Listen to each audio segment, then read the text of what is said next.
सुप्रभात. संस्कार भारतीचं हे पुणे केंद्र आहे. आज रविवार, भारतीय सौर आषाढ 6 माधव मास पल्वनाम संवत्सर शालिवाहन शके 1943 म्हणजे 27 जून 2021. चांद्रमास ज्येष्ठ कृष्ण पक्ष तृतीया तिथी. आजचा विचार: जिथे प्रयत्नांची उंची मोठी असते तिथे नशिबाला पण कमीपणा घ्यावा लागतो. यानंतर ऐकूया चिंतन. सादरकर्त्या अश्विनी कुलकर्णी. आपण रोज उठल्यापासून भगवंताचे स्मरण करण्याचा नियम ठेवावा. स्नाना वाचून अडून बसू नये. अखंड नामस्मरणाला सोवळ्या ओवळ्याचे बंधन नाही. अखंड स्मरणच सोवळे आहे. नमो नमः. स्तूयते अनेन इति स्तोत्रम. संस्कृत साहित्यामध्ये स्तोत्राचे असे वर्णन आढळते. या स्तोत्रामध्येच देवी देवतांची स्तुती अंतर्भूत झालेली आहे. या स्तोत्रकाव्याचे महत्त्व समजून घेणे, त्याचा अर्थ समजणे आणि नंतर स्तोत्राचे पठण करणे म्हणजे आनंद पर्वणी होय. हा आनंद ठेवा आपल्यासाठी घेऊन येत आहे संस्कार भारती. संस्कार भारती व पुणे महानगर यांच्या वतीने यूट्यूब आणि व्हॉट्सअपच्या माध्यमातून अनेक उपक्रम राबविण्यात येतात. यातीलच एक आनंददायी उपक्रम म्हणजे स्तोत्रसंस्कार. या स्तोत्रांची पठण पद्धती, महत्त्व आणि अर्थ आपल्यासमोर मांडणार आहेत सौ अवंती चेतन पटवर्धन. त्यांनी टिळक महाराष्ट्र विद्यापीठ पुणे येथून संस्कृत विशारद व पारंगत केले आहे. तसेच मराठी व इतिहास या विषयामध्ये BEd देखील आहेत. नूतन मराठी माध्यमिक विद्यालय येथे गेले 18 वर्ष त्या संस्कृत अध्यापक म्हणून कार्यरत आहेत. अनेक वक्तृत्व स्पर्धा आणि नाट्य स्पर्धांमध्ये बक्षिसे जिंकण्याबरोबरच त्या स्पर्धांचे परीक्षण देखील त्यांनी केलेले आहे. लहान मुलांसाठी आणि महिलांसाठी संस्कृत वर्ग तसेच स्तोत्र पठणाच्या वर्गांचे आयोजन त्या करत असतात. शिक्षक प्रशिक्षणामध्ये तज्ज्ञ मार्गदर्शकाची भूमिकाही त्या अनेकदा बजावतात. हितगुज सखी मंच यांच्या माध्यमातून जागर मंगळागौरीचा हा एक कार्यक्रम देखील त्या सादर करतात. दामाजी एक्सप्रेसमध्ये गेले 3 वर्ष त्या स्तंभलेखिका म्हणून सातत्याने कार्यरत आहेत. अनेक पाक्षिकं, मासिकं यांच्यामध्ये त्यांचं लेखन आपल्याला आढळून येईल. त्यांना आत्तापर्यंत महाराष्ट्र माझाचा विकासभूषण कलाध्यापक पुरस्कार, महात्मा गांधी मिशनचा ज्ञानमित्र पुरस्कार, गीता माता प्रतिष्ठानचा संस्कृताध्यापक पुरस्कार, प्रेरणा प्रतिष्ठानचे वाचन प्रेरणा व आदर्श शिक्षक पुरस्कार असून त्या सृजना पुरस्कारानेही पुरस्कृत आहेत. राज्यस्तरीय साहित्य संमेलनामध्ये सूत्रसंचालकाची भूमिका गेले 2 वर्ष त्या बजावत आहेत. चला तर मग ऐकूया आपल्या स्तोत्र संस्कार या मालेतील प्रथम पुष्प. ओम गं गणपतये नमः. एकदंताय विद्महे वक्रतुंडाय धीमहि तन्नो दन्ती प्रचोदयात्. महाकर्णाय विद्महे वक्रतुंडाय धीमहि तन्नो दन्ती प्रचोदयात्. गजाननाय विद्महे वक्रतुंडाय धीमहि तन्नो दन्ती प्रचोदयात्. श्री गणाधिपाला वंदन करून आपल्या या स्तोत्र संस्कार मालेची सुरुवात करूया. आपल्या संस्कृतीमध्ये पहाटे उठल्यापासून ते रात्री निद्रिस्त होईपर्यंत अनेक स्तोत्रांचा समन्वय दिलेला आहे. अनेक स्तोत्र आणि मंत्रांची निर्मिती करून या ऋषींनी, मुनींनी आणि संतांनी आपल्याला उपकृतच केलं आहे.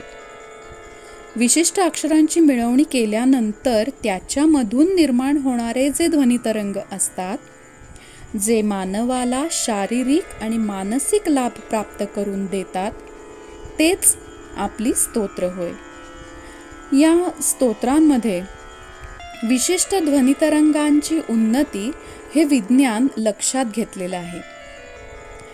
आपल्या समृद्ध अशा संस्कृत वाङ्मयांमध्ये स्तोत्रांचं एक विशेष आढळ स्थान आहे.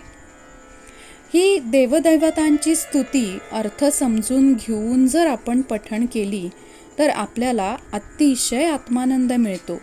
आपली देवावरची श्रद्धा वाढते, तर स्तोत्र पठणाने आपल्याला लौकिक व पारलौकिक लाभ देखील प्राप्त होतात.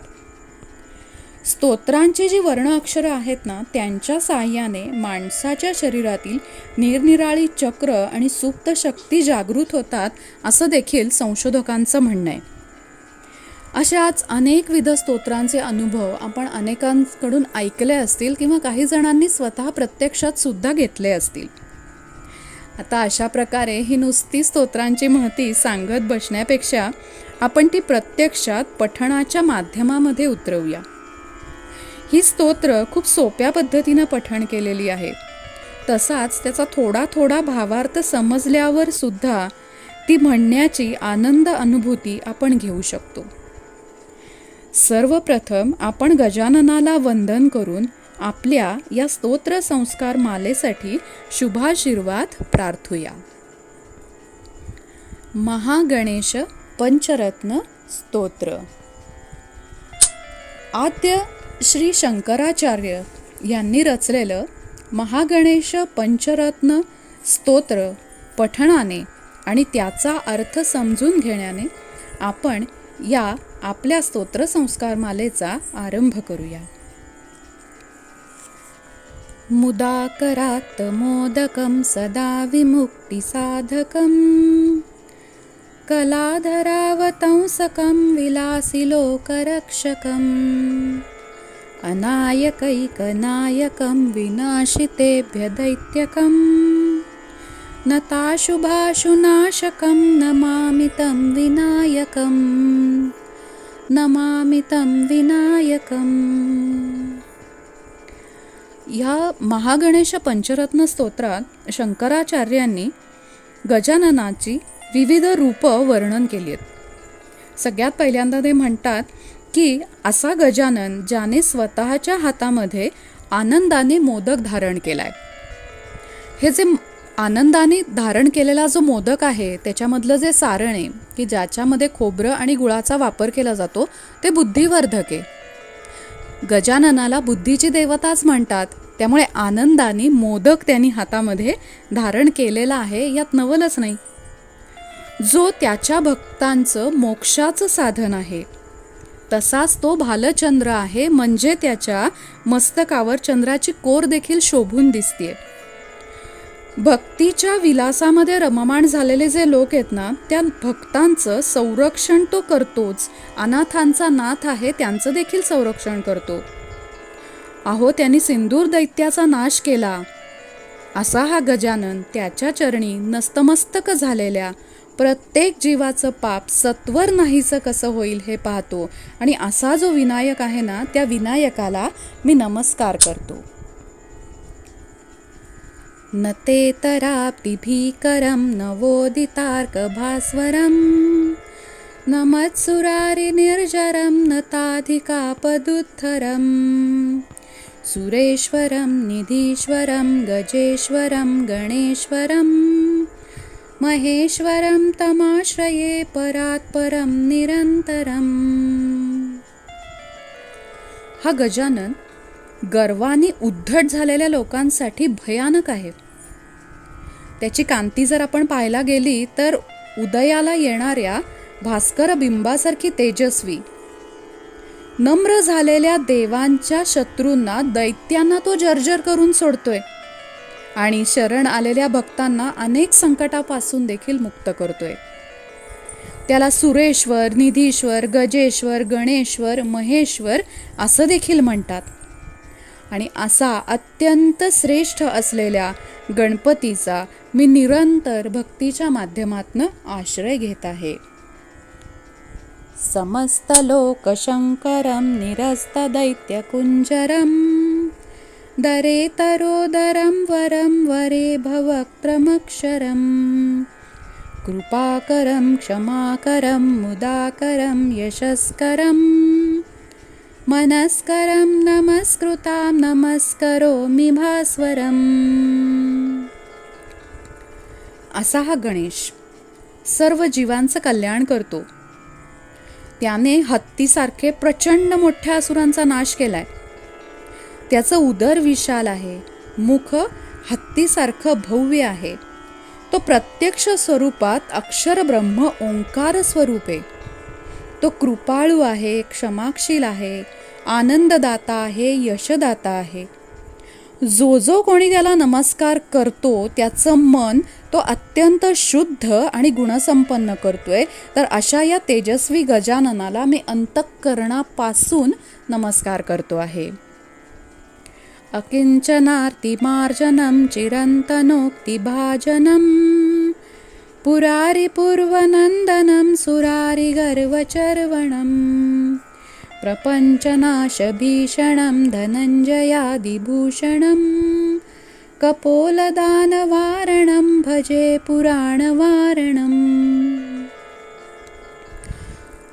हा भालचंद्र दरिद्री भक्तांचं दुःख हरण करतोय. वेदांनी याचं स्वरूप अत्यंत यथार्थपणे प्रतिपादित केलं आहे.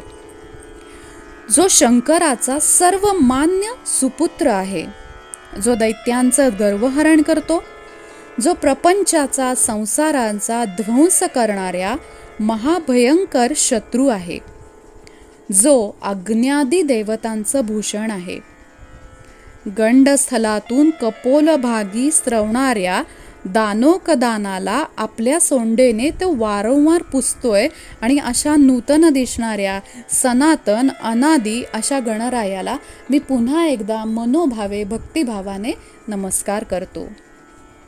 नितांत कांत दंत कांती मंत कांतकात्मजं अचिंत्य रूपमंतहीन मंतराय कृंतनं रुदन्तरे निरन्तरं वसन्तमेव योगिनां तमेकदन्तमेव तं विचिन्तयामि सन्ततम्. असा हा मयुरेश, ज्याची दंतकांती अत्यंत सुंदर आहे. महाकाल असणाऱ्या शंकराचा तो पुत्र आहे. त्याचं स्वरूप अचिंत्य अनंत आहे. तो विघ्नहर्ता आहे आणि योगीजनांच्या हृदयामध्ये नित्य निरंतर निवास त्यांनी केलेला आहे. अशा त्या एकदंताचं मी अखंड चिंतन करतो. महागणेश पंचरत्न आदरेण योन्वहं प्रजल्पति प्रभातके हृदि स्मरन् गणेश्वरम् अरोगतां दोषतां सुसाहितिं सुपुत्रतां समाहितायुरष्टभूतिमभ्युपैति सोचिरात् मभ्युपैति सोचिरात् मभ्युपैति सोचिरात्. जो पहाटेच्या मंगलवेळी हृदयामध्ये गणेशाचं स्मरण करून अत्यंत आदराने महागणेश पंचरत्न या स्तोत्राचं पठण करेल, त्याला उत्तम आरोग्य प्राप्त होईल. त्याचे सर्व दोष नाहीसे होतील. त्याला उत्तम मित्र आणि उत्तम पुत्र पौत्रादिक प्राप्त होतील. त्याला समाधानकारक आयुष्य आणि अष्टाविध अशा ऐश्वर्याची देखील प्राप्ती होईल. अर्थात अशा या फलश्रुतीमधनं आलेला श्री गजाननाचा आशीर्वाद आपण शिरोधार्य करूया आणि महागणेश पंचरत्न स्तोत्रामध्ये इथेच थांबूया. धन्यवाद.